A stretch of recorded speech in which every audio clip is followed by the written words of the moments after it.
Thank you for your patience. I'm coming.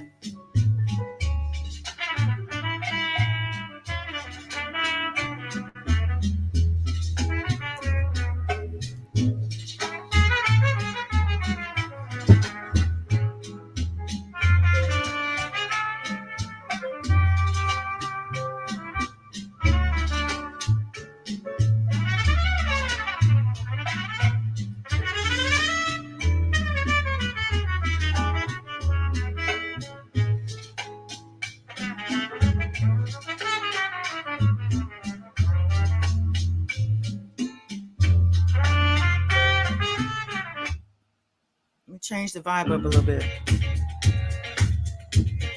Need to wake up.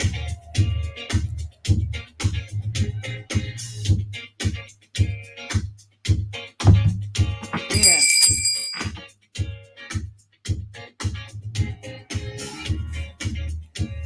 All right, I'm gonna get this because you know that tea times aren't for long. They're a good time, not a long time. This is where you come to get info, not a bunch of ratchet drama. I'm not talking about nobody, I'm just saying. All right.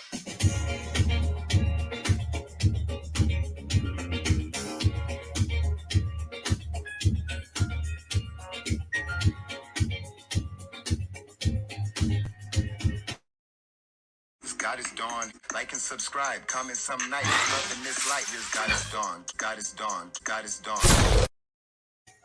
Yes. Peace, world, peace. Welcome back to God is Dawn Speaks.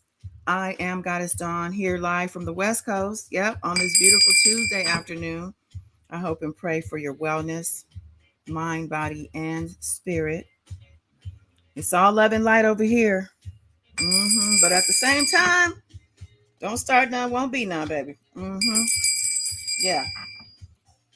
Let me take a deep breath. Feel free to join me.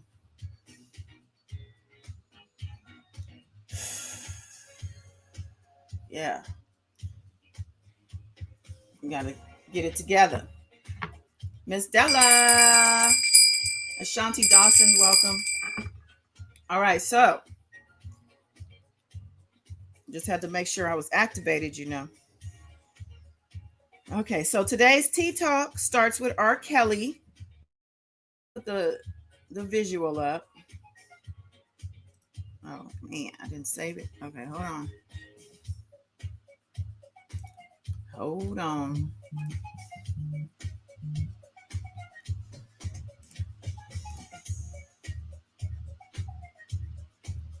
It's only Tuesday though. Seems like it's been Tuesday for a minute. All right, so we're talking about R. Kelly. You may recall a June 1st hearing that wasn't made public until the notes were entered into Pacer that same day. I went live that day about it. Well, the transcripts are out. I have notes. I'm getting the transcripts. I might have them today because the lady literally just emailed me right now. But I'm gonna read the transcripts from this because I got these notes from Infamous Sylvia. Shout out to Infamous Sylvia for sharing the information. You know, that's where I got my intel. I need to be fair about where I get my information. She read the transcripts. Now, it was a 2 video ordeal to get the information from her. I don't know if I could play first class. So we can go back to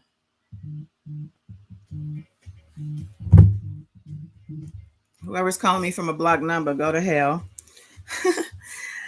All right. So, like I was saying, I got the information. Sylvia, look, I'm going on the members channel tomorrow night during our regular Wednesday night live. I hope the queens can join me. When I go live tomorrow on the membership channel, I'll be addressing all things YouTube, all things bullshit, all things, and this infamous Sylvia. The way she did her people, I can't wrap my mind around it still. Speaking of that, if you haven't liked this video, go ahead and like it. Because if I was her, I would actually be pausing this whole live stream just to likes.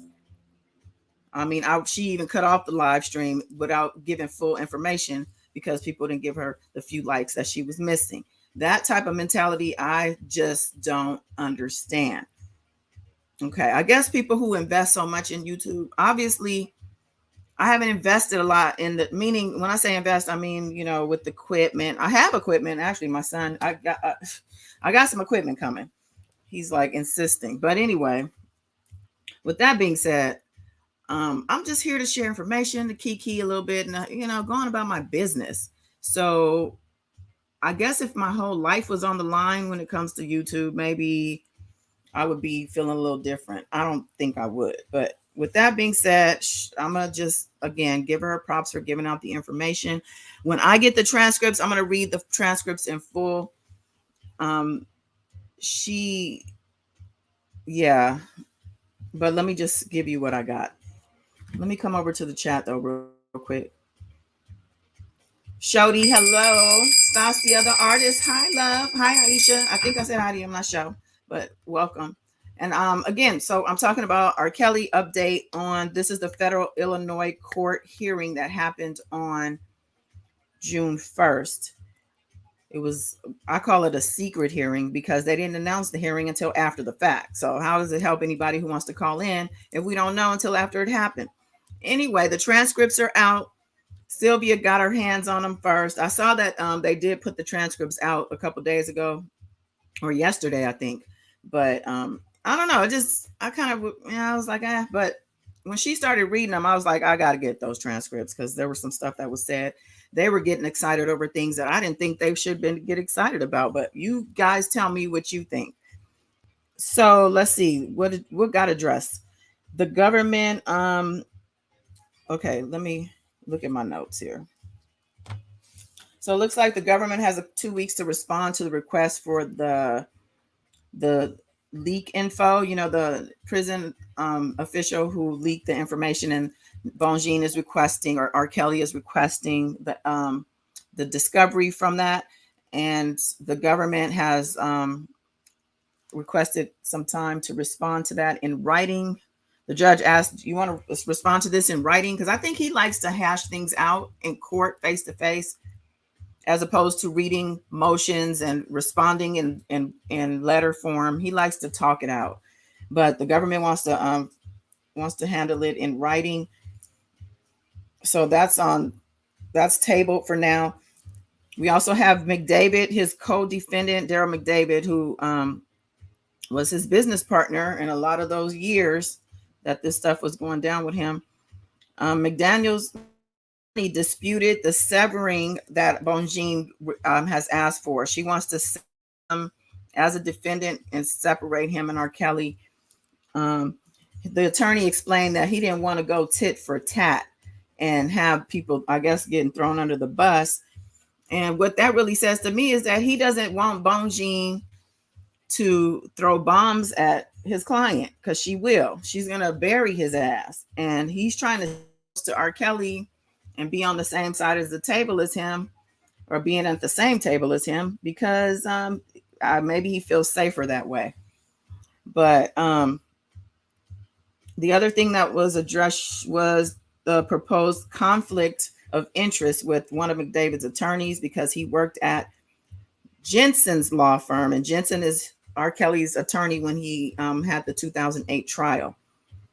R. Kelly or Bonjean filed to say that, R. Kelly stated he still consulted with Jensen after the trial, after the acquittal, for like 10 years. And this would be the time frame where McDavid's attorney was employed, or maybe he still is, I'm not sure, but was employed there. They talked about the lack of conflict of interest. Did you even speak to this man? Did you know this man? Now, from what I understand, R. Kelly wasn't even there on video at all. Even he wasn't an appearance at all, so he wasn't present. But Bonjean, spoke on his behalf, of course. The attorney said, "Look, I was graduating from 8th grade when he was indicted, and I was a college sophomore when he was acquitted. So by the time I started working for him, that wasn't even like any type of hot topic."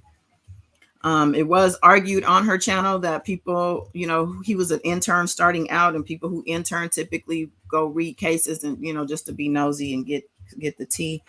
So people were arguing that he probably did read all the paperwork and all the stuff about the previous trial. Now, if the man is so innocent, what is there to worry about if the man got into some of the old records, or if, he spoke to Jensen about R. Kelly, even though, Jensen told us before he passed away that he was guilty as hell, right? So maybe they're afraid this was told to, this attorney. And I mean, listen, at the end of the day, I think they kind of agreed that it wasn't a conflict, but I think this is a trivial argument, but I guess she's, like I said, she's grasping at straws, in my opinion, every little thing. And this is what she does. So she's doing her job.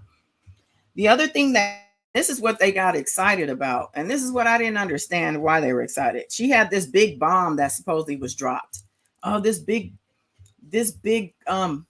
bomb got dropped at the end, y'all. So anyway, the big bomb was that apparently there's going to be a forensic scientist or someone to authenticate the videotape. They kept saying tape. There's more than one. So I think there's 3, if not 4. But they are excited because the defense is bringing on this forensic expert. So they think, I guess, because the defense is bringing on the expert, that it's going to go in their favor. Because what I heard them saying something about, well, the prosecution only cares about what people say, and as if the prosecution hasn't already had these tapes authenticated. I think it was already disclosed in some of the pretrial stuff about the tapes being authenticated. So it's great that they're bringing in someone to authenticate the tapes. I feel like it needs to come from the defense for the PI to believe that these things are real. These tapes are not doctored. I mean, how long has these tapes been being circulated? Since the 90s, right? Most people have seen, adults have seen, and I haven't, but a lot of people have seen the tapes. I've seen still shots, and I read transcripts from the grand jury hearing and all kinds of stuff. But the other thing that came up was whether the same date for the trial. I believe that they did agree to do so. And Bonjean, tried to say, I don't know how I'm gonna do it, but I'm gonna do it. I'm supposed to be in Los Angeles for a hearing, or what was she saying, for court. She, and that's why I'm gonna talk about Cosby next, is because she is literally fighting for Cosby right now. He's not even in court either. But anyway, back to R. Kelly. Let's see. So the other thing that came up was due to COVID. They made sure that I think Bonjean brought it up, the appropriate courtroom, big enough size to have for 3 defendants and all their attorneys, and the marshal for R. Kelly to be there. The clerk said there's no courtroom assigned at this time. So they were saying for the whole trial, the government's saying they might take like 3 weeks for their presentation. And then the judge said, well, then we're probably going to need 4 in total. I think he said we're going to need 4 then. If they're going to need 3, we're going to need another week. So I don't know. I just found that to be a shorter period of time for 3 defendants. But we saw what happened in New York. They had 5 witnesses, and it took just a couple days for their presentation. So maybe that's what we're looking at. Less is more, maybe. So the judge stated this too. If we start the case, then we finish it. And Sylvia got so excited. Well, I'm sorry, I'm reading the chat. Okay, let me come back to the chat.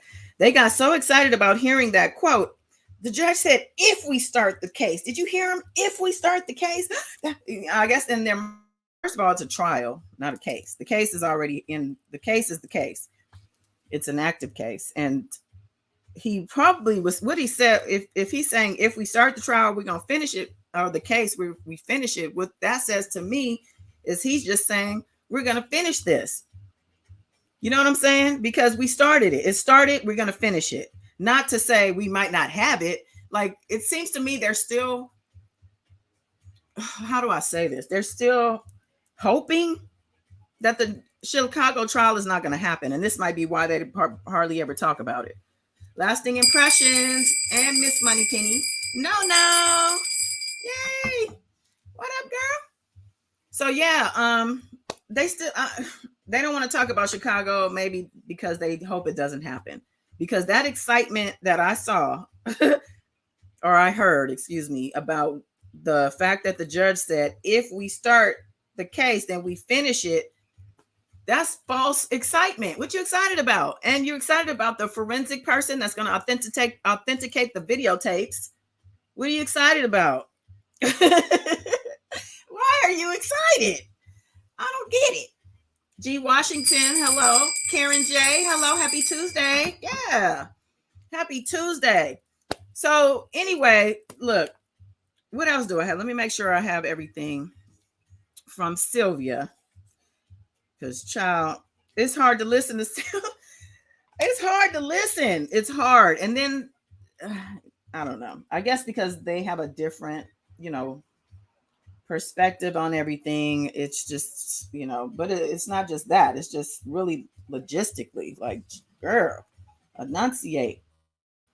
I think that's it for those notes. But like I said, I'm getting the transcripts. I don't know how long it's going to take this lady. As soon as I get off of here, I'm going to go ahead and pay. It's only, dang, what did she say? This email says $16. $16 for the transcripts.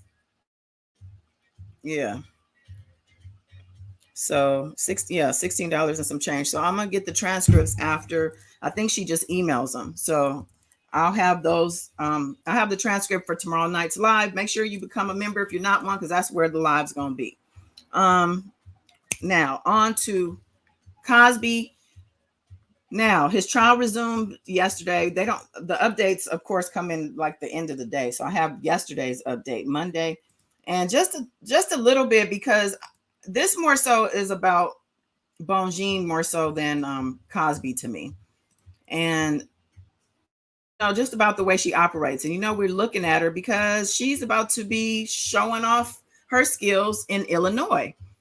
Our case, want to see what we're looking at, right? So let me pull this up. Oh, let me come to the comments before I change the subject. Miss Della, I own you video was shown. I own you. Oh, you're talking about in New York. I think you're talking about in New York. We're talking about Illinois, and Illinois is the sexual abuse of minors where the videotapes are, the evidence for the most part, and the testimony, of course. But this is the P tape. This is the, the Rashana, and, I think Geronda, I don't know if she's on tape. What's her name? Lisa Van Allen. These are some of these we don't know. One or two, I don't even think we know. But this is what we're looking at for Illinois. And I'm telling you, it's going to be something. Not only is the trial itself going to be something, but the shenanigans outside of the courthouse, mind you, is in Chicago. You saw what happened in New York. We had so many things happen during the course of 6 weeks or so. So many things. Sylvia, I think she got bullied out there a couple times. Sylvia got kicked out the courthouse. I think Sylvia got banned from the courthouse. She got strip searched in the bathroom. I'm sorry, that's not funny. Oh my God, that New York trial. If you guys didn't hear the date on that New York trial, you can go back in my archives. I think they're still public, because we every day we came on here and we just went through the day-to-day court happenings. And I'm telling you, it was no short of just entertainment, pure entertainment. And of course, we got the outcome we were looking for too. What's up, Queen? Good to see you, love. G. Washington. Oh, I think I said hi to you, but you get another one. What's up, Wayne? Oh, it's good to see you. Oh, you were making a point. Okay, the videos are real. Yeah, the videos are real. Yeah, they used the other videos in another trial, and they definitely were authenticated also. Thank you, Wayne. Yeah, hit the like button in my Sylvia voice. I won't stop the broadcast though. All right, so let me pull this up and let's talk about it. Well, I don't have to pull it up. I'm reading from this article from the Miami Herald, and just some of the defense that's going on. They call it the Donkey Kong defense, and they say it came into play yesterday at the civil trial over Bill Cosby's sexual assault allegations. His attorney, Bonjean, she pressed a key witness over previous statements that she had played in the arcade game Donkey Kong during a visit with Cosby to the Playboy Mansion in 1975, 6 years before the game was released. So that happened. So the testimony came in the trial where Judy Huth, who also began testifying she just began testifying on Monday. She did not yet describe her allegation that Cosby sexually assaulted her at the Playboy Mansion when she was 16. Of course, he's denying it. It says that her friend, Donna, a high school friend of Huth's, who accompanied her and Cosby on a visit to the mansion, returned to the stand on Monday, testifying about the game in the room within an adjacent bedroom where Huth said Cosby forced her to perform a sex act. It says, you testified, this is Bonjean talking. You testified a couple times that you were playing Donkey Kong. And she said, if I did, I did. I understand it wasn't around yet. So because the prosecution had already got wind of the fact that the game supposedly wasn't even out yet. And they were expecting this cross exam about the video game. It says Bonjean played a clip from the deposition in which Samuelson referred to the game several times. And asked on Monday to explain the discrepancies, Samuel answered, I got the name wrong. I just kept saying that because it was a game. It could have been Atari. So she's just like, I didn't remember the game. It was just something I remembered.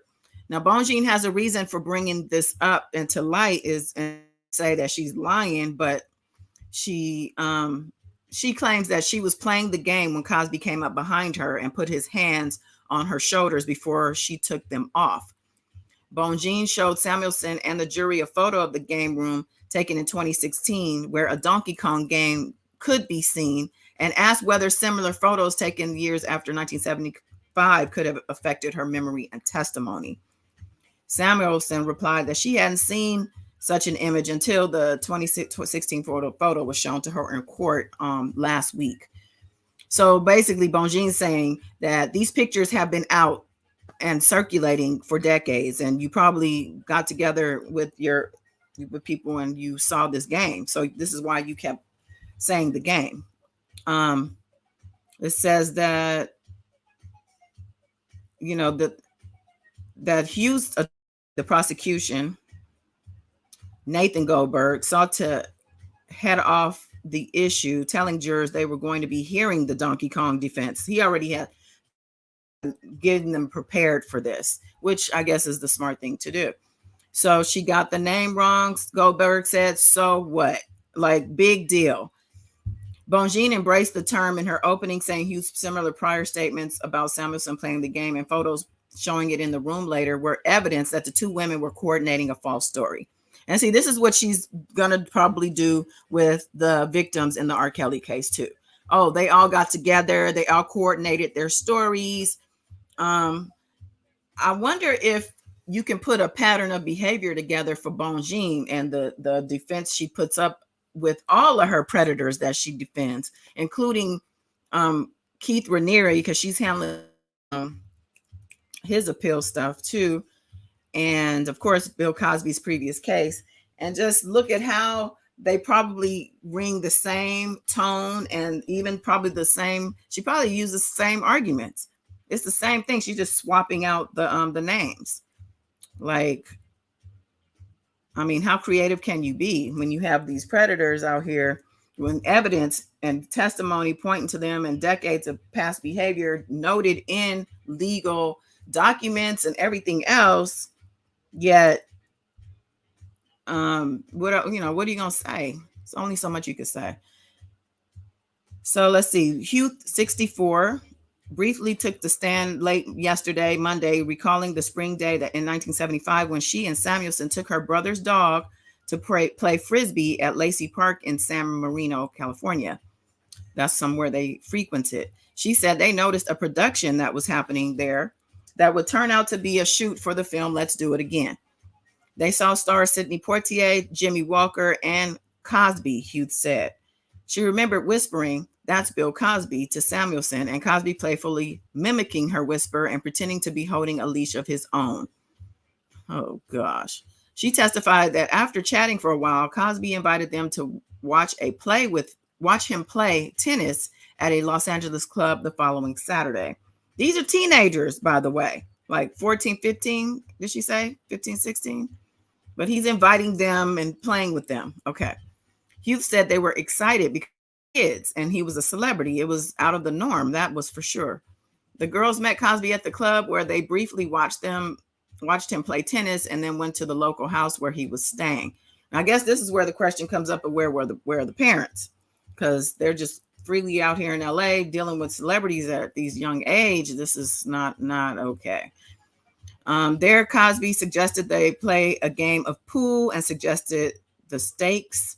He said, "For every game I lose a beer, and for every game he loses, he has to drink a beer," she testified. She said she had between 1 and 3 beers. "I'm sure I felt the effects of the alcohol." You know how it is when you barely drink. She probably never drank at that. But afterwards, she said she did a lot of drinking and drugging and all kinds of stuff. Anyway, an hour, Cosby said he had a surprise for them, and they followed him and Samuelson's Mustang to a gate where 2 cars were let in. They parked and walked into a game room where Buck Owens, country star and host of the TV show Hee Haw, was shooting pool, but left after a few minutes. Yeah, he probably saw he got some kids in here. She said she realized she was at the Playboy Mansion when she saw a drawing on the wall that was signed to Hugh, slowly realizing that it referred to Playboy founder Hugh Hefner. Asked by her attorney what her reaction to being there was, she responded only with "wow." She was shown a photo taken by Samuelson inside the game room, and "That's me and Cosby," she said. There's a photo of her and Cosby together in the game room. So there's no question, that they had this introduction and this frolic. Okay, let me come over to the screen and make sure y'all are still here. I can't see the comment.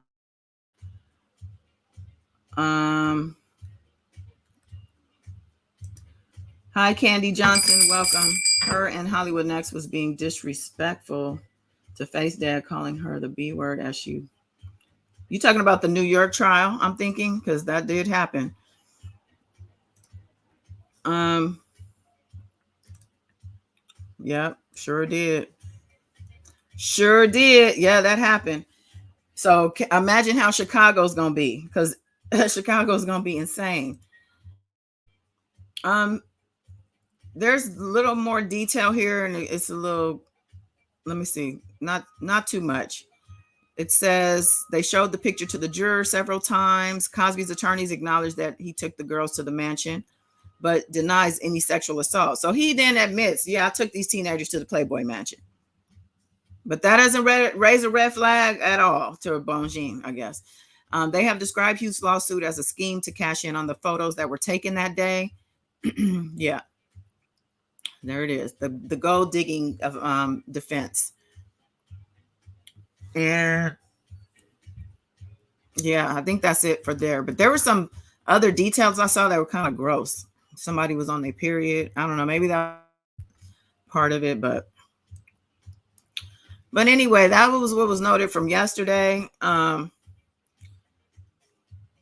Child, it's too much of this stuff happening in the world. We got to protect our children. When I say children, I am talking teenagers. Some people think that when you turn 12, you free game or something like that. I've heard people speak on these panels and on some of these channels, and I'm just like floored. Like, I pray they don't have children, especially daughters. And men and boys are also to be watched and protected, because as we heard in the New York trial, the testimony from the John Does, unfortunately, these gentlemen were lured in. The way it was described, it was because they had aspirations. And when you're young and misguided, like, it's very easy to be sucked in to a predator's web. And unfortunately, this happened. I believe it happened. If you're over here, we believe R. Kelly is guilty over. And not to say that if you believe he's not guilty, that you're not welcome here, or you can't come in the chat or any of that. I surely don't mind, but just keep the respect level intact. And yeah, but feel free to come in and let us know you want R. Kelly free. I'm there. It's all good though. Because it ain't gonna happen. I'm just here to tell you it's probably not gonna happen. His sentencing date is June 29th. I'm gonna be on top of that. And in the meantime, we're going to keep looking out on these motions that are being filed. There's things expected, responses from the government. We're looking at both the New York case court and Illinois, because in New York, even though he's been convicted and his sentencing is coming up, Bongine is filing motions trying to undo what was done. So happening in that court, she's probably going to have to take it to the second district, the higher court, and handle it there, which probably still gonna get shut down. But good luck with that. And on that note, I'm out. I appreciate y'all for coming to tea time today. And of course, become a member, especially my people. Chrissy, I'm looking at you. Wayne, Aisha, click on that join button. $1.99 a month, and so get this tea tonight. Tomorrow night. Tomorrow night, we're gonna be in the member channel talking YouTube stuff. There's a lot going on in these YouTube streets, and I wish everyone well, love, light, and beyond. Till next time, bye.